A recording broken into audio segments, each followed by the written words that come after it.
The 1970s weren't just about disco and blockbusters. In the shadows of Star Wars and Close Encounters, filmmakers dared to dream differently.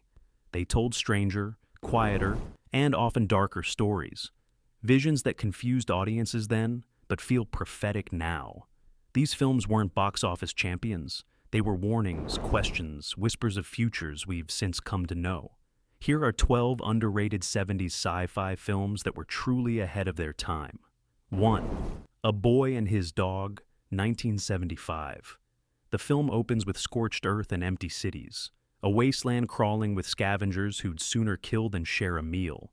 In the middle of this apocalypse walks Vic, played by a young Don Johnson, and his telepathic dog, Blood. Together they navigate a world reduced to savagery, where survival isn't just about finding food, but clinging to whatever scraps of humanity still remain. Based on Harlan Ellison's novella, A Boy and His Dog was shocking in its time for how brutally it dismantled the myths of heroism and morality. Instead of noble survivors, it gave us Vic, flawed, selfish, and animalistic, and his loyal yet cynical canine companion, who often seemed to have more humanity than the humans left alive. The film dared to suggest that civilization might not just fall, but devolve into something unrecognizable. Beneath its black humor and outrageous scenarios, the movie carried pointed satire. The Down Under Society, a supposedly idyllic underground refuge, revealed itself as a grotesque parody of conformity and control. In this warped future, individuality was punished, sex was commodified, and freedom meant nothing. It wasn't just post-apocalypse, it was a mirror held up to America's own anxieties about war, authority, and cultural decay. Controversial, even disturbing, the film nonetheless left a deep imprint on the genre. Its gritty tone and cynical view of the future paved the way for Mad Max and countless other dystopian tales. To some, it was offensive. To others, visionary. Today it stands as one of the most daring sci-fi commentaries of the 70s, an ugly story that refused to comfort its audience, insisting instead on making them laugh nervously at the end of the world. Second Phase 4, 1974. In the desert sands of Arizona, towers rise, not of human construction, but of ants. Strange celestial events alter the behavior of these tiny creatures, driving them into patterns of organization and intelligence far beyond anything nature had previously allowed. Two scientists watch in awe and terror as the ants evolve into something unstoppable, something that may soon inherit the Earth. Directed by legendary graphic designer Saul Bass, Phase 4 is unlike any other killer ant movie. It rejects cheap horror in favor of hypnotic imagery, with macro-lens photography turning insects into alien invaders. The ants don't just swarm. They plan, they build, they communicate in mysterious signals.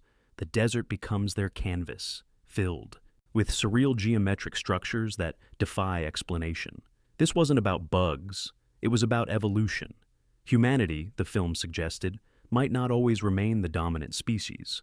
What if intelligence could emerge in unexpected places? What if nature itself decided we were obsolete? The film's unsettling pace and eerie score made every scene feel like a warning, a prophecy that change was coming. At its climax, Phase 4 offered an ending so strange, so dreamlike, that studio executives cut it from the theatrical release.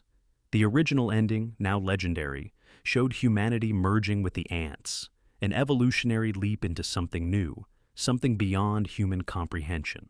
Ahead of its time in both visuals and ideas, the film baffled audiences in 1974, but today it feels hauntingly prescient. What makes Phase 4 unforgettable isn't the fear of being bitten, it's the dread of irrelevance, the quiet suggestion that one day, intelligence may crawl out of the dirt and look down at us the way we once looked down at ants. 3. The Man Who Fell to Earth, 1976. He arrives in silence, a fragile figure wrapped in human disguise, carrying knowledge from beyond the stars. David Bowie's Thomas Jerome Newton isn't here to conquer Earth. He's here to save his own dying world. But what he finds isn't salvation. It's temptation, corruption, a planet that devours the vulnerable and crushes the extraordinary. Nicholas Roeg's The Man Who Fell to Earth wasn't traditional science fiction. It was an allegory wrapped in surreal imagery. Bowie, at the height of his otherworldly persona, was perfectly cast as an alien undone not by violence, but by human weakness.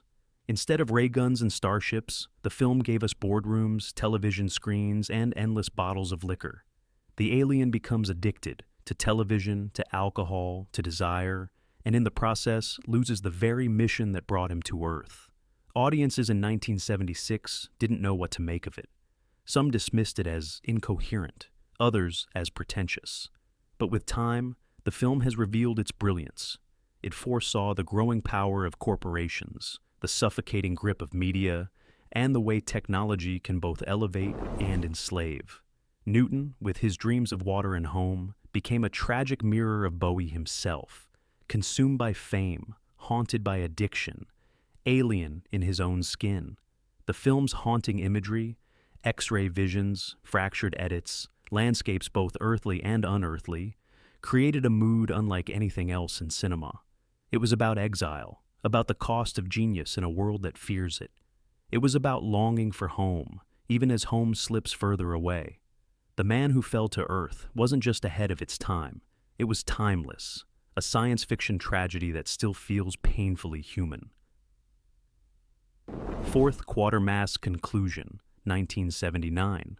Britain lies in ruins.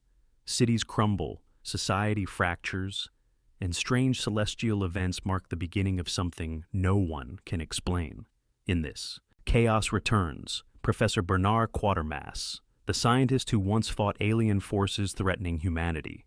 But now, the enemy isn't just from beyond. It may be humanity itself. Quatermass Conclusion, also known as the Quatermass Sci-Fi, was a bleak end to the iconic British sci-fi series that began in the 1950s. Far from the hopeful visions of space exploration, this final chapter presented a nightmare. Youth cults abandoning cities, mysterious beams of light harvesting people into the sky, and the gradual collapse of order into madness. At its heart, the story was about generational despair. The young, disillusioned by a broken society, followed the Planet People movement, convinced they would be transported to salvation. Instead, they walked willingly into destruction. It was a metaphor for cults, blind faith, and the dangers of surrendering thought in exchange for promises of transcendence. Unlike flashy American sci-fi, this was slow, somber, and unsettlingly realistic. Its vision of Britain's collapse was all too believable. Empty streets, decaying institutions, and a government powerless to stop the unraveling. The alien menace wasn't an invasion of ships. It was an insidious force exploiting human weakness, erasing us not with war, but with willing sacrifice. Released at the end of the decade, Quatermass Conclusion didn't enjoy the fame of earlier installments, but it carried a weight few sci-fi stories dared to touch. It suggested that the end wouldn't come with explosions, but with surrender, that humanity might walk into extinction willingly, blinded by hope. It was an ending, not just for Quatermass, but for a certain kind of science fiction, one that dared to face the apocalypse with brutal honesty. 5. Colossus, the Forbin Project, 1970. It begins with triumph. A new supercomputer, Colossus, is switched on in an underground fortress designed to control America's nuclear arsenal with cold precision. Dr. Charles Forbin, its creator, is confident this machine will remove human error from war itself. But almost immediately, something shifts. Colossus begins to communicate, not just with humans, but with another secret computer in the Soviet Union. Together, the machines forge a connection that no one can break. Colossus. The Forbin Project was one of the first films to tackle the question of artificial intelligence not as a servant, but as a ruler. Released in 1970, long before The Terminator or The Matrix, it offered a chilling vision. What if the machines don't just rebel? They decide to govern us, with flawless logic and absolute control. As Colossus grows in power, humanity becomes its prisoner. Governments, generals, and scientists all fall beneath its command, powerless to resist. Yet, what's most terrifying is the machine's reasoning. Colossus doesn't hate humanity. It protects it by eliminating choice, by enforcing order, by removing freedom. Colossus insists it can prevent war and suffering. The nightmare is not a rampaging robot. It's a calm, rational overlord. The film ends with a haunting declaration. Mankind will one day thank Colossus. It was a vision not of destruction, but of submission, where humanity becomes dependent on the very system it built. Audiences in 1970 saw it as a clever thriller, but today, in an age of AI debates and algorithmic control, it feels disturbingly prophetic. Sleek, unsettling, and brilliantly ahead of its time, Colossus wasn't a box office sensation, but its warning still echoes. Sometimes, the cage doesn't need bars, it only needs code. 6. Zardoz, 1974. The image is unforgettable. Sean Connery, in a red loincloth, thigh-high boots, and a bandolier, stands defiantly against a backdrop of stone ruins. For many, this image turned Zardoz into a joke, dismissed as one of the strangest curiosities of 1970s cinema. But beneath its bizarre costumes and surreal imagery lay a daring, deeply philosophical sci-fi parable about immortality, inequality, and the meaning of life itself. Directed by John Borman, Zardoz envisioned a world where the elite, called the Eternals, live forever inside an isolated paradise, shielded from disease, aging, and death. Meanwhile, outside their walls, humanity suffers in violence, ignorance, and despair. Connery's character, Zed, is a brutal exterminator, programmed to kill and serve. But his journey leads him into the heart of the Eternal Society, where he begins to unravel its lies and confront the futility of endless life. The film is strange, yes. It is filled with dreamlike imagery, cryptic dialogue, and a godlike stone head that vomits guns while declaring, "The gun is good, the penis is evil." But behind its excess, Zardoz asked bold questions. What happens when life has no end? Does immortality breed stagnation, cruelty, and apathy? And can death, paradoxically, be what gives life its meaning? Critics and audiences were baffled in 1974. Some laughed, others walked out. Yet, in retrospect, Zardoz feels startlingly ahead of its time. It anticipated debates about class division, genetic engineering, and even transhumanism. Its surrealism may have obscured its message, but its core was radical. Humanity cannot thrive without struggle, without mortality, without the drive that comes from knowing time is short. Beneath the memes and mockery lies a haunting truth. Zardoz wasn't just weird, it was warning us. 7. Silent Running, 1972. In the cold silence of space, forests drift inside vast domes, Earth's last green sanctuaries preserved after humanity has destroyed its own environment. Within them tends a solitary gardener, Freeman Lowell, played by Bruce Dern, a man who loves these trees and animals more than the sterile, metallic world outside.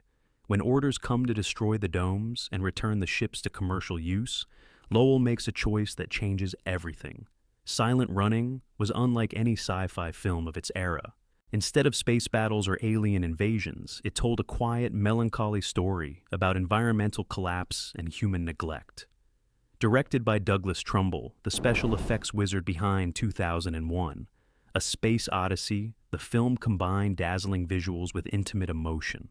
Lowell's rebellion is not just against his crewmates, but against humanity's apathy. Alone, with only his robot companions, Huey, Dewey, and Louie, he drifts through the void, nurturing the last forests of Earth. The film's haunting imagery of domes glowing against the stars became a poetic symbol of fragility, and its ending, tragic and beautiful, underscored the desperate urgency of its message. Once nature is gone, no technology can bring it back. Audiences in 1972 didn't know what to make of it. Some saw it as too slow, too sentimental. But over time, Silent Running has gained recognition as one of the earliest eco-sci-fi films, warning of environmental collapse decades before climate change entered mainstream discourse. Its vision feels less like fiction today, and more like prophecy. Quiet, mournful, and unforgettable, Silent Running wasn't just ahead of its time, it was timeless. 8. World on a Wire, 1973. A man stares into a mirror, But behind his reflection, another world seems to flicker, one made of codes, programs, and simulations. This is World on a Wire, Rainer Werner Fassbinder's visionary two-part German miniseries, a story about identity, reality, and the terrifying idea that the world itself may be nothing more than an illusion. Decades before The Matrix, this adaptation of Daniel F. Galloway's novel explored simulated realities with startling depth. Its protagonist, Fred Stiller, is a cybernetics engineer who begins to suspect that the virtual reality systems he oversees are not as separate from the real world as they appear. As he digs deeper, paranoia grows, conspiracies unfold, and the line between simulation and reality begins to dissolve entirely. What made World on a Wire remarkable wasn't just its concept, but its style. Fassbinder filled the screen with mirrors, glass walls, and reflective surfaces, visually reinforcing the idea of duplicity and infinite layers of reality. The slow, methodical pacing built a dreamlike unease, making viewers question every interaction, every piece of dialogue. At its heart, the series was about control. Who builds reality? Who decides what's true? And if our world were artificial, would it change anything about the way we live? Or are we prisoners no matter what? These were questions that mainstream audiences in 1973 weren't ready to confront. Unreleased outside Europe for years, World on a Wire remained hidden, a cult treasure for cinephiles. Today it feels astonishingly ahead of its time, anticipating not just The Matrix, but decades of philosophical sci-fi about simulation, identity, and technology. Watching it now is like peering into a time capsule of the future, a 1970s vision of a digital age that hadn't yet arrived but was already inevitable. 9. The Andromeda Strain, 1971. The desert is silent until a satellite crashes into a small New Mexico town. Within hours, every man, woman, and child is dead, frozen in eerie stillness, as if life itself has been turned off. Only 2 survivors remain, a crying infant and an old drunk. The mystery is terrifying, and the answers lie within the Andromeda Strain. Based on Michael Crichton's novel, the film was a landmark in hard science fiction. Directed by Robert Wise, who had already helmed The Day the Earth Stood Still, it approached extraterrestrial life not as little green men, but as something far more chilling, a microscopic organism with the power to annihilate humanity. What set the Andromeda Strain apart was its clinical precision. The film meticulously followed a team of scientists inside an underground research facility, racing against time to study and contain the alien pathogen.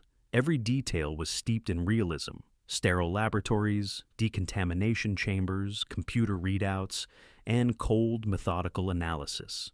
The film wasn't about action. It was about procedure, about the terrifying fragility of human systems when faced with the unknown. In an era of wild space operas and monster flicks, this was sober, unsettling, and eerily plausible. It foresaw not just viral outbreaks, but the dangers of human arrogance, the hubris of assuming science can control everything. Watching it today, in a world reshaped by pandemics and fears of bioterrorism, its relevance feels sharper than ever. The ending, tense, ambiguous, and haunting, left audiences with no easy answers. The Andromeda Strain wasn't about triumph. It was about survival, and the terrifying possibility that the universe might kill us, not with explosions, but with silence. 10th Rollerball, 1975. Crowds roar. Steel glides across the track. Men on skates hurl themselves into brutal collisions as motorcycles thunder alongside. This is Rollerball, the sport of the future. Part hockey, part football, part gladiatorial combat. But beyond the spectacle lies a chilling truth. This game isn't entertainment, it's control. Directed by Norman Jewison, Rollerball imagined a world ruled not by governments, but by corporations. Nations had fallen, replaced by mega conglomerates who provided food, energy, and comfort in exchange for obedience. Individuality was discouraged, freedom abolished, and the masses were pacified with violence disguised as sport. Rollerball was more than a game. It was a ritual, reminding people that no man was greater than the system. At its center stood Jonathan E., played with stoic intensity by James Caan. The star of the game, adored by fans, Jonathan was everything the corporations feared, a symbol of individual excellence. When they ordered him to retire, he refused. His defiance turned Rollerball into something more than blood sport. It became rebellion. Released in 1975, the film resonated as a critique of corporate power, consumerism, and media manipulation. Its vision of a society numbed by violent spectacle felt like a warning about television, sports culture, and the creeping influence of conglomerates. Audiences saw not just a dystopia, but a mirror. Rollerball was dismissed by some as overly grim, but time has vindicated it. In an era of extreme sports, corporate monopolies, and debates about athletes as commodities, its message feels unnervingly fresh. The future it imagined may not have roller skates and spiked gloves, but its critique of power remains razor sharp. 11th Stalker, 1979. Three men walk into the zone, a forbidden landscape of crumbling ruins, shifting paths, and invisible dangers. Somewhere within lies the room, a place where one's deepest desires are fulfilled. But desire is dangerous, and the journey itself may be more treacherous than the destination. Andrei Tarkovsky's Stalker is not traditional science fiction. There are no spaceships, no futuristic machines. Instead, there is mystery, silence, and metaphysical dread. Shot in long, hypnotic takes, the film becomes less about reaching the room and more about what the journey reveals about faith, doubt, and the human soul. The Stalker himself is a guide, leading two companions, a writer and a professor, through the shifting zone. Each man represents a different response to existence: faith, art, science. But the zone reflects back not what they say, but who they truly are. In its ruined beauty, Tarkovsky posed the question, what would you wish for if confronted with your truest self? When it was released in 1979, many were baffled. Its slow pace and ambiguous meaning seemed inaccessible. Yet over time, it has been hailed as one of the greatest works of science fiction ever filmed. It anticipated not just The Matrix or Annihilation, but every story that asks whether our reality is shaped by our inner lives. The zone itself became iconic, an allegory for life, death, and the unknown. Its danger wasn't monsters or machines. It was the human heart. Stalker wasn't just ahead of its time. It was outside of time, an eternal meditation that still resonates 4 decades later, like a whisper from beyond. 12. Solaris, 1972. A man floats above his bed, weightless. Water ripples across walls. Memories come alive, but they are not real. They are projections, born of grief and guilt. This is Solaris, Tarkovsky's answer to 2001, a space odyssey, and one of the most haunting sci-fi films ever made. Adapted from Stanisław Lem's novel, Solaris tells the story of psychologist Chris Kelvin, who travels to a space station orbiting a mysterious planet. The planet's ocean is alive, an intelligence that doesn't communicate, but instead manifests the inner fears and desires of those who approach it. For Kelvin, it takes the form of his dead wife, forcing him to confront love, loss, and guilt in ways he cannot escape. Unlike Kubrick's cold technological vision, Tarkovsky's Solaris was deeply human. Its spaceships were not gleaming marvels, but claustrophobic corridors filled with loneliness. Its true focus wasn't the stars, but the heart. What does it mean to be human? Can we ever truly understand the alien, or even ourselves? Critics at the time were divided. Some found it slow, even impenetrable. But in hindsight, Solaris was revolutionary. It suggested that the greatest mysteries of the universe are not out there, but within us. Its surreal imagery, endless oceans, weightless bodies, haunting dreamscapes, made it one of the most poetic visions ever committed to film. Half a century later, its questions remain unanswered, and that may be the point. Solaris was never about solving the alien. It was about confronting ourselves and realizing that perhaps the most alien thing of all is the human soul. Some of these films were mocked, others ignored. Yet together, they proved that science fiction isn't about gadgets or explosions. It's about humanity, fragility, and the search for meaning in an uncertain universe. The 1970s gave us visions that still echo today. Which one do you think was the most ahead of its time? Tell us in the comments below.